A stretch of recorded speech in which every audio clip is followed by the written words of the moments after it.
सो अब आज का जो हमारा टॉपिक है that is reticulo endothelial system and tissue macrophages. Same. So reticulo endothelial system और टिश्यू मैक्रोफेजेस सिस्टम जो है ये एक फेगोसाइटोटिक जो सेल्स होते हैं जो कि हर एक चीज को जो कि जितनी भी फॉरेन बॉडीज होती हैं माइक्रो ऑर्गेनिजम्स होते हैं उनको फेगोसाइटोस करते हैं। सही है।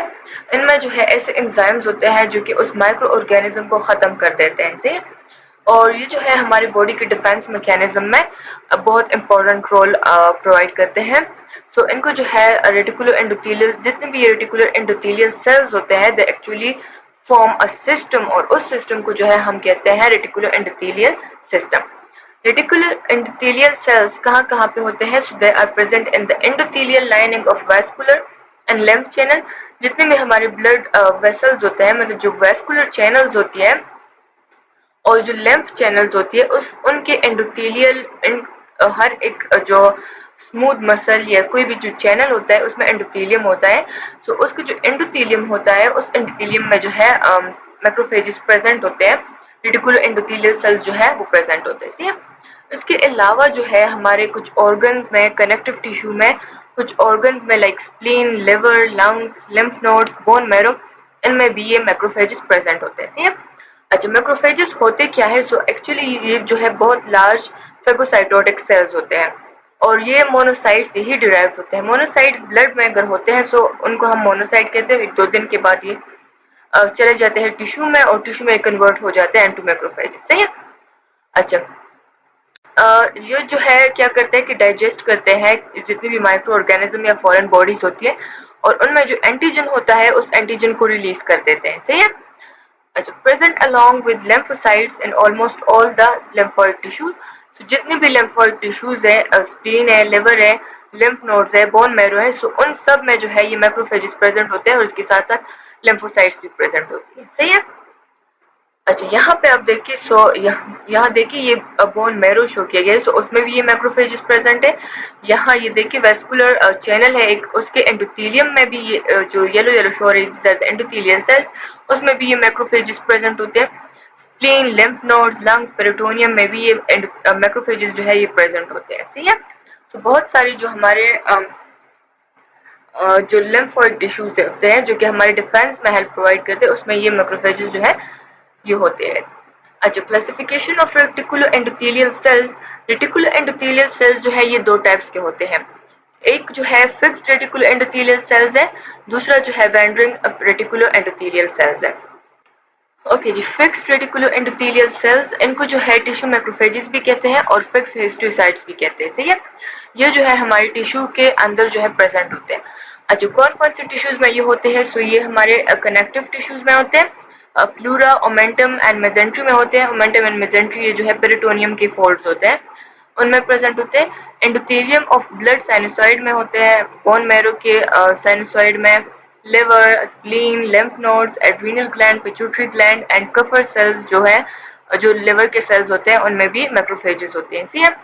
अच्छा साइनोसॉइडल एपिथेलियम का मतलब ये होता है कि उसमें फेनेस्ट्रेशन सी होती है। यहाँ पे आप सॉरी एंडोथेलियम एंडोथेलियम को देखिए तो उसमें जो है होल से बने होते हैं इसको कहते हैं sinusoidal endothelial.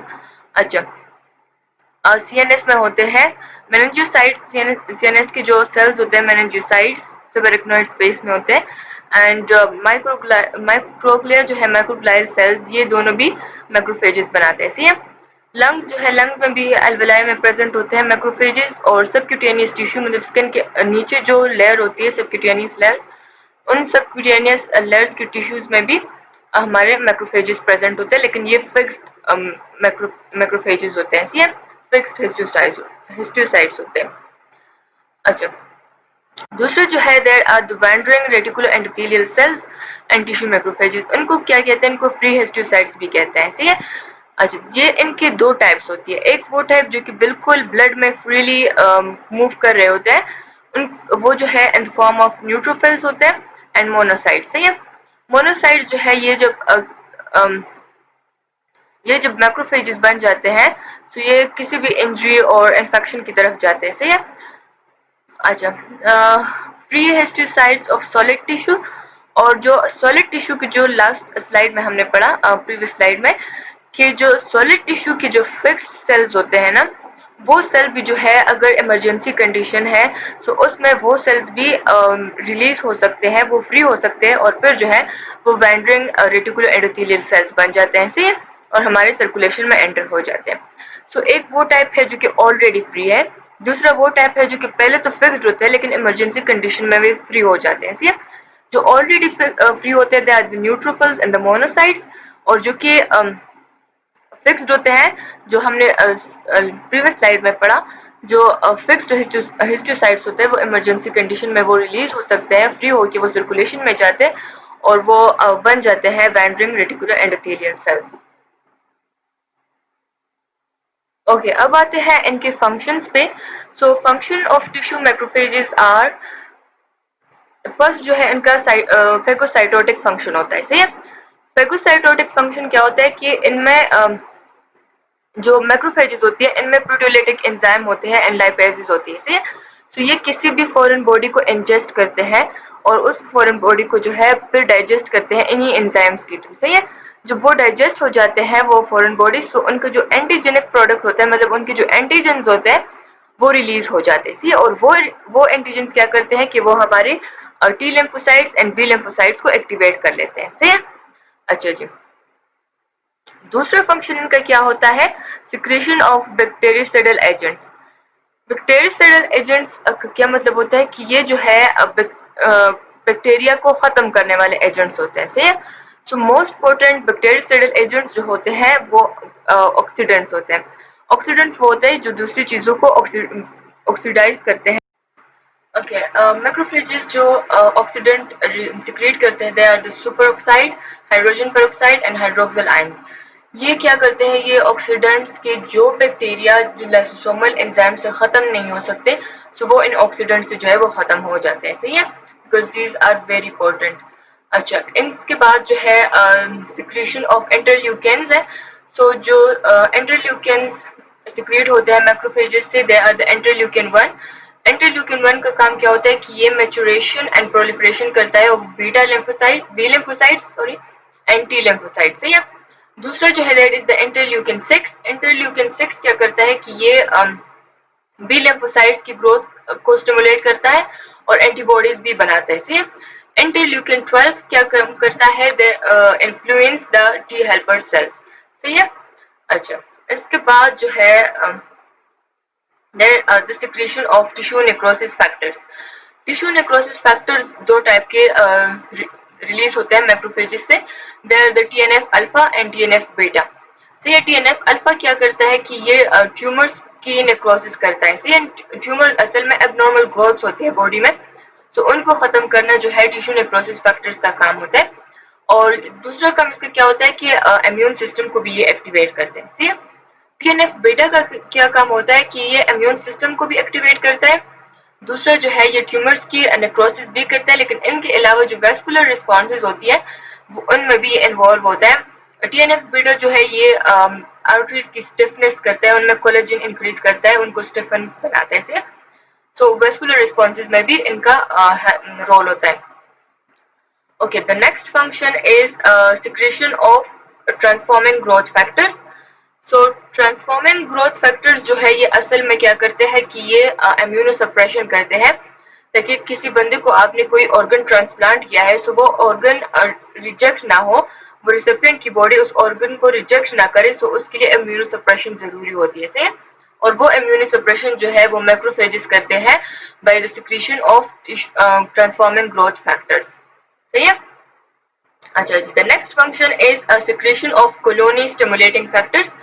Colony stimulating factors जो मैक्रोफेजेस से रिलीज होते हैं उनको कहते हैं मैक्रोफेज कॉलोनी स्टिमुलेटिंग फैक्टर्स, या MCSF जो है ये उसका एब्रिवेटेड फॉर्म। ये क्या करते हैं कि ये ग्रोथ को एक्सेलरेट करते हैं, कौन कौन सी चीजों की ग्रोथ को, ग्रेन्यूलोसाइट्स, मोनोसाइट्स एंड मैक्रोफेजेस, इन तीनों की ग्रोथ को जो है कॉलोनी स्टिमुलेटिंग फैक्टर्स इनकी ग्रोथ को एक्टिवेट करते हैं, सही है। Okay, the next function is secretion of platelet-derived growth factors. Platelet-derived growth factor का क्या काम होता है? ये जो है टिश्यू हीलिंग इंक्रीज करते हैं। अगर कोई टिश्यू जो है वो डैमेज हो गया है, कोई ब्लड वेसल है वो रप्चर हो गया है, तो उसको रिपेयर करना जो है ये प्लेटलेट डिराइव्ड ग्रोथ फैक्टर्स का काम होता है, इसलिए ताकि हीलिंग जो है वो जल्दी से हो जाए। अच्छा, इसके अलावा इनका क्या फंक्शन होता है? Removal of carbon particles and silicon. जितने भी पार्टिकल्स हमारी बॉडी के अंदर जाते हैं, कार्बन पार्टिकल्स हो, सिलिकॉन पार्टिकल्स हो, तो ये मैक्रोफेजेस उनको इंजेस्ट कर लेते हैं, सही है। तो उनका कोई बैड इफेक्ट हमारी बॉडी पे नहीं आता। Okay, the next function is destruction of senile RBC. RBC आप लोग को पता है कि उनकी लाइफ जो है वो 120 डेज होती है। 120 के बाद जो है ये इनके मेम्ब्रेन जो है वो फ्रेजिल हो जाती है और इनकी डिस्ट्रक्शन होती है, सही है। सो वो जो डिस्ट्रक्शन होती है वो असल में मैक्रोफेजेस करते हैं। मैक्रोफेजेस उनको इनगल्फ कर लेते हैं, जो कि खराब आरबीसीज होते हैं, जो पुराने आरबीसीज होते हैं, सो उनको इनगल्फ करना जो है मैक्रोफेजेस का काम है। और उनको उनकी डिस्ट्रक्शन करके जो है उनसे क्या रिलीज करवाते हैं? हेमोग्लोबिन, सही है। अच्छा, the next function of macrophage is destruction of haemoglobin. जो हेमोग्लोबिन उन्होंने सेनाइल आरबीसी से रिलीज करवाया, अब उस हेमोग्लोबिन को डिस्ट्रक्ट करना भी इन मैक्रोफेजेस का काम होता है। तो ये सारे एक ओवरव्यू है कि मैक्रोफेजेस क्या क्या काम करते हैं। फेगोसाइटोटिक फंक्शन है इनका, बैक्टीरियोसाइडल फंक्शन है, इंटरल्यूकिन्स रिलीज करते हैं, टिश्यू नेक्रोसिस फैक्टर सिक्रीट करते हैं, transforming growth factors, colony stimulating factors, platelet derived growth factors, ये सारे ये रिलीज करते हैं।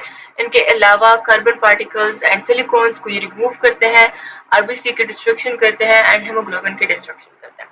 तो इनका ये जो है सारे फंक्शंस थे मैक्रोफेजेस।